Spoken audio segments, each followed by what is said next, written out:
Кино намайг үнэхэлдэг. Нар үйлний загвар орж намар айсууг харуулна. Энэ бол зүгээр нэг үлрээс солигдож байгаа биш. Нийгэмд ямар нэгэн өөрчлөлт ирж буй тохио.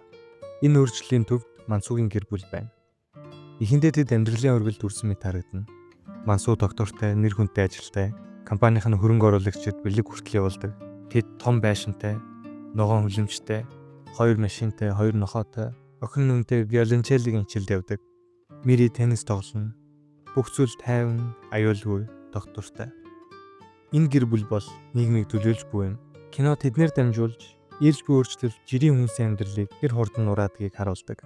Ердөө нэг л үгээр. Ажилгүйдэл. AI, робот технологи хөгжихийн хэдээр машинууд хүний хийдэг ажлыг чимэг өхөн орлож эхэлнэ. Ачигч машин, мод тайрах автомат хөрөмжүүд хүнийг орлож эхэлнэ. Ямар ч эсэргүүцэл анхааралгүйгээр зүгээр л орлуулсан. Компани хөрөнгө оруулагчид бол Америкчууд. Тэд барууны капитализмыг бэлэгдэнэ. Зөвхөн ашиг нэгдүгээр тавьдаг, хүйтэн, хүн чанаргүй. Ашиг гэдэг ганц ойлголт дээд зэвтэ хүрэхэд энэ зөвхөн компаниудыггүй бүхий л нийгмийг ямар ихээр сүйтгэж чаддгийг кино харуулна. Тэгээд л эхэлнэ. Хавцаарсан ажилгүйдэл. 4-р аж үйлдвэрийн хөсгөлийн нөлөөгөөр салбарууд нэг нэгээрээ нуруу унж эхэлнэ. Энэ удаад фастны зах зээл. Ажилгүйдэл огцом өснө. Гэр бүлүүд наад захын хоол хүнсээ ч худалдаа авахаа дийлхэ болно. Сэтгэл заслын бүлгүүд бий болно. Асуудлыг шийдэхин тулд биш, хүмүүсийн сэтгэл зүй, бүр хүмүүс нь нурж унахаас сэргийлэхин тулд тэнд хүмүүс өөрсдийгөө тайвшруулах мэт нэг өгүүлбэрийг давтна. Өөр сонголт байхгүй. Эдийн засаг зонсно. Ажилгүйдэл гадар авна. Хүмүүс бүхнээ алдна. Ийм том өөрчлөлтийн өмнө хувь хүн үнэхээр хүчгүй мэт танагдана. Ажлын байр хүн бүрт хүрэхгүй. Хүмүүс амьдралаа өөрчлөхөөс өөр аргагүй дүрнэ. Хүссэндээ биш. Систем өөр дам үлдээгээгүй учраас. Том зургаар нь харвал бид бол илсэн дээрх жижиг хайрга шиг амархан орлуулж болдог. Хинч шамаагүй. Магадгүй ийм асар том өөрчлөлт ирэхэд үнэхээр сонголт гэж байдгүй юм болов уу? Магадгүй бид зүгээр л салхинд хийсэх тоосл байх. Хэрвээ үнэхээр сонголт байхгүй юм бол яагаад Мансуу, Сүнчол, Бүмо, Сижонор ингэтлээ өөр нөхцөл байдаг вэ? Бид системийг өдөрч чадахгүй байх. Гэхдээ систем дотор яаж хариу үйлдэл үзүүлэх вэ? Бид өөрсдөө сонгодог. Намар жинхэнэ утгаараа ирэхэд Мансуу бүхнээ алддаг. Ажлаа, нэр хүндээ өөрийнхөө хэн гэдгээ. Тэд ногтоо өгчүүлнэ. Хадам ээжийн түүнийг дорд үзнэ. Мири теннистэй явахаа болно. Тэд бүжгийн хичээлээ зогсооно. Амьдрал таашаалаас цэвэр амьд үлдэх горн шилжинэ. Зүгээр л амьд зуухын тулд мөнгө олно. Мансуу ажил хайж гуйлгчлана. Татгалцсан хариу бүр түүний дотроос нь мэрнэ. Ичхүр, арчаагүй мэдрэмж. Тус кинон дарк комеди учраас зохиол түүнийг аимшигтай шийдвэрлүүд түлхэнэ. Мансуу хүн алхахар шийднэ. Тэр Сүнчолыг гонлно. Түүний оронд ажлыг нь авахыг хүснэ. Гэхдээ амжилттай болно гэсэн баталгаа байхгүй. Тэгээд түнд гайхалтай санаа төрнө. Нэр дэвшигчдийг нэг нэгээр нь устгаад эд нь өөрөө үлдэх.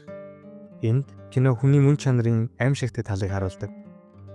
Амьд үлдэх дээрээ тулахад ёс суртахуун, хүн чанар үгүй болно. Мансуу алуурчин болохыг хүсээгүй. Гэхдээ систем түүнийг алуурчин байх нь хамгийн оновчтой шийдэл мэт байдалд оруулсан. Бүмо, анхны охирогч. Нэгэн цаг шилдэг мэрэгчлэн байсан ч ажлаа алдахад өөрийгөө ч бас алддаг. Тэр бууж өгч архинд орно. Гэрээсээ ч гарахаа болно. Бүмоогоор дамжуулж кино өөрчлөлтийг даалгүй нурдаг хүмүүсийг харуулна. Бардам зан, эгод живсэн, дасан зохицохоос татгалздаг хүмүүс. Түүний хөдөлгөөнгүй байдал бүхнийг ялзруулна. Нимбиний модон шавьцанд идэгнэ. Гэрн өнгө алдна. Гэрлэлт нь нурна. Анхаарал хайр дутсан ихнэр нь өөр хүнээ сайн. Мансуу түүнийг алах гэж оролдоход зодон болно. Аараа бууг шүрж авч нөхрөө буудна. Гэхдээ кино нэг зүйлийг тод харуулна. Бүмөг сум алаагүй. Харин түүний өөрийн сонголтууд аль хэдийн алсан байсан. Сижо 2 дахь охирогч. Тэр гутлын дэлгүүрт ажиллаж байдаг. Бид түүний өмнөх түүхийг сайн мэдгүй. Гэхдээ гол учир нь мэдээд авах шаардлагагүй. Тэр өөрчлөлтийг хүлээн зөвшөөрсөн. Бага газараа чадах ажиллаа хийдэг. Дасан зохицдог. Бүмөгийн яг эсрэг. Эдгээр 2 дүрээр дамжуулж кино дахин асууна. Үнэхээр өөр сонголт байгаагүй гэж юу? Мансуугийн дүрээр дамжуулж гашуун үнэнг харуулна. Сонголт үргэлж байдаг. Тэр сонголт нь аимшигтай үйлдэл рүү хүрэх байсан ч.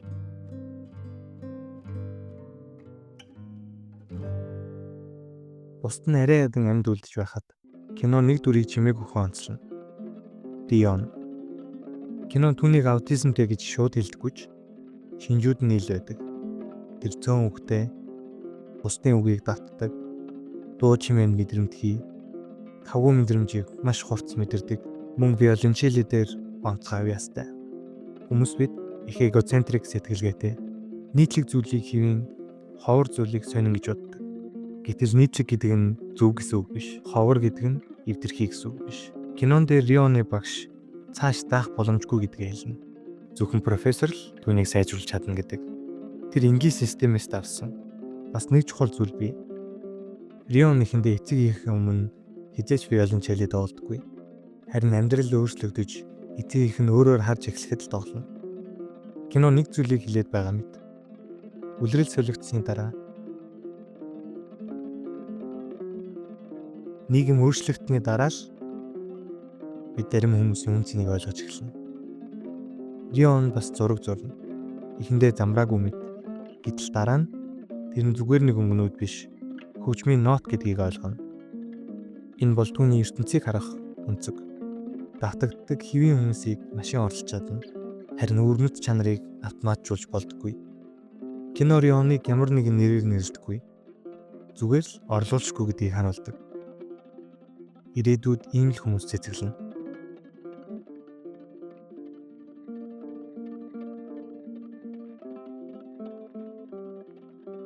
No Other Choice бол ирээдүйн тухай кино биш.